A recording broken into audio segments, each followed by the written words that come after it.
Assalamualaikum warahmatullahi wabarakatuh. Bertemu dengan Ibu Aditi Hamiati dalam pembelajaran administrasi pajak. Oke, sebelumnya kita sudah membahas mengenai pajak pertambahan nilai. Dan untuk pembelajaran kali ini kita akan membahas mengenai pajak penjualan atas barang mewah atau disingkat PPNBM. Oke, sebelumnya pada PPN udah sampai pada perhitungan. Ibu harap sudah paham, sudah jelas. Nanti kita latihan soalnya supaya lebih paham lagi. Langsung saja ke materi kali ini tentang PPNBM. Sebelum kita mulai, marilah kita membaca doa bersama-sama dengan membaca Bismillahirrahmanirrahim.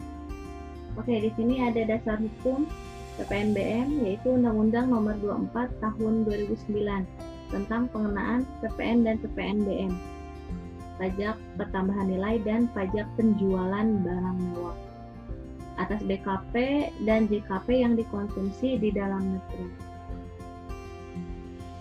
Nah, apa sih PPNBM itu? Di sini dikatakan bahwa PPNBM dikenakan atas penyerahan BKP, barang kena pajak yang tergolong mewah yang dilakukan oleh produsen atau atas impor BKP yang tergolong mewah. Jadi atas penjualan oleh produsen atau impor BKP yang tergolong mewah. Itu ya PPNBM. Dalam Undang-Undang Nomor 42 Tahun 2009 dijelaskan bahwa atas penyerahan BKP yang tergolong mewah oleh produsen atau atas impor BKP yang tergolong mewah, selain dikenakan PPN dikenakan juga PPNBM. Nah, di sini ada kriteria BKP atau barang kena pajak yang tergolong mewah. Jadi barang yang seperti apa sih yang disebut barang mewah itu? Oke. Yang pertama, barang itu bukan merupakan kebutuhan pokok. Jelas ya. Itu bukan kebutuhan pokok, bukan seperti beras yang kita bisa konsumsi setiap hari, yang kita bisa beli setiap saat. Itu barang mewah itu bukan seperti itu ya, karena disebutkan di sini barang mewah itu bukan kebutuhan pokok. Selanjutnya kriteria BKP yang kedua yaitu barang ini ditunjukkan untuk menunjukkan status sosial, biasanya seperti itu. Jadi barang ini dikonsumsinya itu untuk menunjukkan status bahwa saya itu orang berada, saya itu orang punya, saya mampu membeli barang ini. Nah, itu jika kita membeli barang dan punya dan punya nilai status tersendiri di mata orang lain, itu bisa digolongkan dalam barang mewah. Selanjutnya, konsumsi masyarakat penghasilan tinggi. Jadi barang mewah ini merupakan barang yang pada umumnya dikonsumsi oleh masyarakat berpenghasilan tinggi. Iyalah ya, siapa yang mampu beli berlian misalkan, itu hanya orang yang berpenghasilan tinggi, seperti itu. Yang selanjutnya, karakteristik PPNBM atau pajak penjualan atas barang mewah. Karakteristiknya di sini merupakan pungutan tambahan di samping PPN. Jadi selain dikenakan PPN, barang mewah ini dikenakan juga PPNBM. Lalu selanjutnya yang kedua, PPNBM ini hanya dipungut satu kali. Terus selanjutnya PPNBM ini tidak dikreditkan ke PPN. Lalu yang terakhir, jika eksportir mengekspor barang kena pajak mewah, PPNBM yang dibayar pada saat perolehan dapat diminta kembali. Jadi boleh dikenai kepada pembeli, seperti itu. Yang selanjutnya, tujuan pengenaan PPNBM. Kenapa sih ada PPNBM? Kan bisa cukup pakai PPN aja ya. Nah, di sini ada tujuan tersendiri kenapa harus ada yang namanya pajak penjualan atas barang mewah. Yang pertama, keseimbangan pembebanan pajak antara konsumen penghasilan rendah dengan konsumen penghasilan tinggi. Maaf ya, banyak tipenya. Itu ya, jadi adanya keseimbangan pembebanan pajak. Jelas ya, kalau misalkan konsumen yang berpenghasilan tinggi, konsumsinya juga barangnya berbeda dengan orang yang berpenghasilan rendah. Jadi harus ada keseimbangan pembebanan pajak. Selanjutnya, mengendalikan pola konsumsi barang kena pajak yang tergolong mewah. Jadi agar orang-orang itu tidak terlalu konsumtif terhadap barang mewah, tidak sebebas-bebasnya bisa mengkonsumsi barang mewah, karena kebanyakan barang mewah itu diproduksi oleh luar negeri. Jadi sama saja dengan kita mengurangi konsumsi barang luar negeri, apalagi barang mewah, barang branded gitu ya. Nah, di sini tujuan pengenaan PPNBM mengendalikan pola konsumsi BKP yang tergolong mewah. Jadi PPNBM itu tarifnya besar loh. Jadi selain barang mewah itu harganya tinggi, pajak PPNBM-nya juga tinggi. Jadi hanya orang-orang tertentu yang berani atau yang mau membeli barang mewah tersebut. Kalau ibu khususnya berpikir berulang-ulang untuk membeli barang mewah, karena kita sanggup nggak buat bayar pajaknya aja, jangankan untuk membelinya, pajaknya aja kita sanggup nggak buat bayarnya gitu kan. Nah itu. Terus selanjutnya, melindungi produsen kecil atau tradisional. Tadi ya, biasanya kalau barang mewah itu diproduksi itu kalau tidak oleh luar negeri atau bisa juga oleh perusahaan asing yang ada di Indonesia gitu. Jadi perusahaan asing yang sudah besar yang memproduksi barang mewah. Jadi kenapa dikenakan PPNBM? Untuk melindungi produsen kecil atau tradisional, UMKM, seperti itu ya. Yang terakhir, mengamankan penerimaan negara. Jadi selain dari pajak-pajak yang lain, buat mereka yang uangnya tidak habis-habis ya, dan dibelikan barang mewah, bisa menjadi sumber penghasilan untuk negara.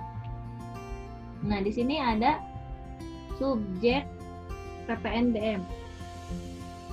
Yang pertama, menurut Undang-Undang Nomor 42 Tahun 2009, subjek PPNBM yang pertama adalah PKP atau pengusaha kena pajak yang menghasilkan barang kena pajak tergolong mewah di dalam daerah pabean, dalam lingkungan perusahaannya, dan PKP yang melakukan import barang mewah. Di sini dijelaskan bahwa PKP produsen yang melakukan penyerahan BKP barang kena pajak yang tergolong mewah.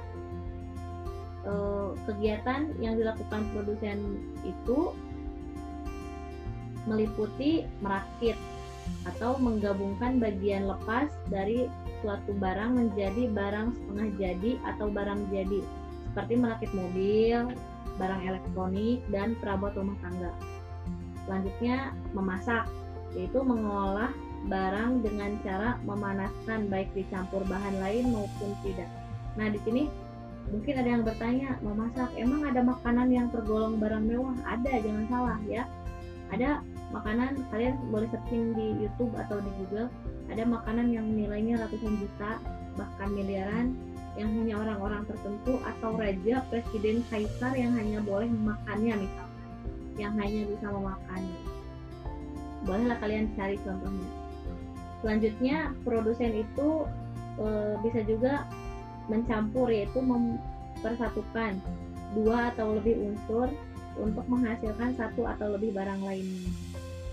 Mengemas, membotolkan, dan kegiatan lain yang dapat dipersamakan dengan kegiatan itu, atau menyuruh orang atau badan lain melakukan kegiatan tersebut. Itu ya yang dilakukan oleh produsen terhadap barang mewah.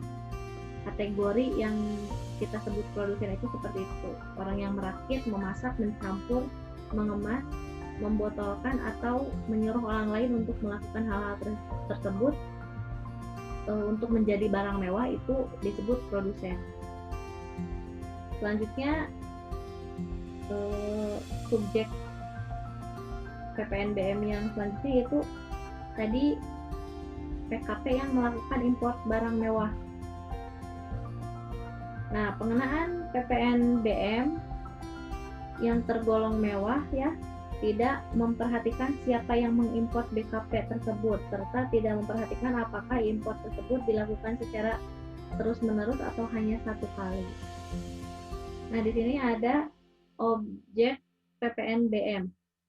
Yang pertama tadi ya, penyerahan BKP yang tergolong mewah oleh pengusaha dari hasil fabrikasi. Tadi ya udah jelaskan produsen. Yang kedua, import BKP. Import BKP yang tergolong mewah. Itu objek PPNBM. Selanjutnya, dasar pengenaan pajak. Dasar pengenaan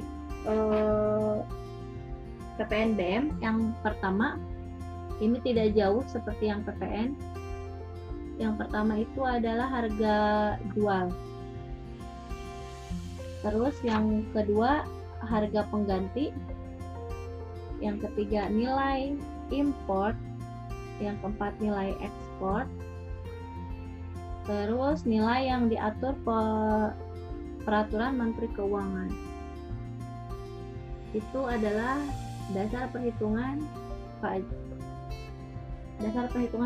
PPNBM. Selanjutnya, tarif PPNBM. Dari pasal 8 Undang-Undang Nomor 42 Tahun 2009 disebutkan penyerahan BKP dalam daerah pabean itu paling rendah 10% dan paling tinggi 200%. Itu tarif PPNBM-nya ya. Tinggi kan? Nah, itu untuk kalau boleh kita bilang penyerahan BKP dalam daerah pabean boleh kita bilang import ya. Terus selanjutnya penyerahan BKP keluar daerah pabean ekspor itu sama kayak PPN, tarifnya 0%. Supaya apa? Oke, nanti kita diskusikan ya kenapa setiap ekspor tarifnya itu 0%.